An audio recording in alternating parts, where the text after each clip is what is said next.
कल्पना कीजिए एक ऐसे समय की जब भारत के दक्षिणी छोर से उठने वाली एक शक्ति ने न सिर्फ धरती पर बल्कि अथाह सागरों पर भी अपना सिक्का जमाया था। जब भारतीय ध्वज सिर्फ भूभाग पर नहीं बल्कि दूर दूर के द्वीपों और देशों तक शान से लहराता था।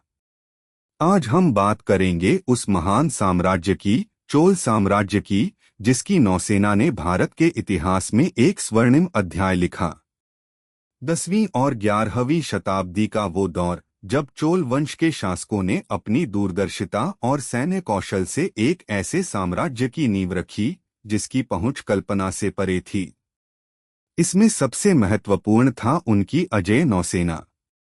ये सिर्फ जहाजों का बेड़ा नहीं था बल्कि एक चलती फिरती किलेबंदी थी जिसने पूरे हिंद महासागर को अपनी मुट्ठी में कर रखा था।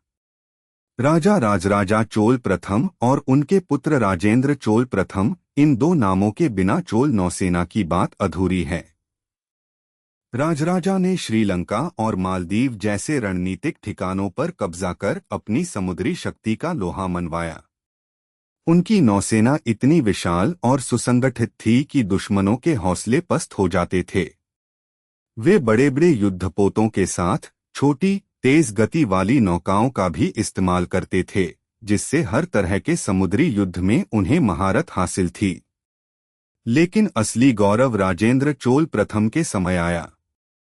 उन्होंने अपनी नौसेना को और भी शक्तिशाली बनाया और एक ऐसा कारनामा कर दिखाया जो भारतीय इतिहास में अद्वितीय है। उन्होंने सुदूर दक्षिण पूर्व एशिया में स्थित श्रीविजय साम्राज्य, आज के इंडोनेशिया और मलेशिया का हिस्सा, के खिलाफ एक विशाल समुद्री अभियान चलाया। सोचिए, उस दौर में हजारों मील का समुद्री सफर तय करना और एक शक्तिशाली साम्राज्य को उसके ही घर में हरा देना।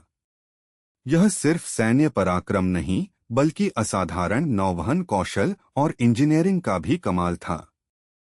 चोल नौसेना के जहाज बड़े और मजबूत होते थे, जिनमें सैनिक, हथियार और रसद ले जाने की क्षमता थी। उनके नाविक समुद्री धाराओं और मानसूनी हवाओं के विशेषज्ञ थे। वे सिर्फ युद्धपोत नहीं बनाते थे बल्कि व्यापारिक जहाजों की भी रक्षा करते थे, जिससे दक्षिण भारत की आर्थिक समृद्धि चरम पर पहुंच गई थी। हिंद महासागर एक तरह से चोलों का आंतरिक सागर बन गया था, जहां व्यापार और सुरक्षा दोनों पर उनका नियंत्रण था। यह सिर्फ विजय की कहानी नहीं थी बल्कि ज्ञान और संस्कृति के आदान प्रदान का भी जरिया थी। चोलों की समुद्री यात्राओं ने भारतीय संस्कृति, धर्म और कला को दक्षिण पूर्व एशिया तक पहुंचाया, जिसकी छाप आज भी वहां देखी जा सकती है। चोल साम्राज्य की नौसेना ने हमें सिखाया कि सीमाएं सिर्फ धरती पर नहीं होती और असली शक्ति वह है जो चुनौतियों को पार कर नए क्षितिज छूने का साहस रखती है। उनका पराक्रम आज भी हमें प्रेरणा देता है, उस स्वर्णिम युग की याद दिलाता है जब भारतीय पताका समुद्र की लहरों पर गर्व से लहराती थी। चोलों की समुद्री शक्ति भारतीय इतिहास का वो अध्याय है जिसे भुलाया नहीं जा सकता।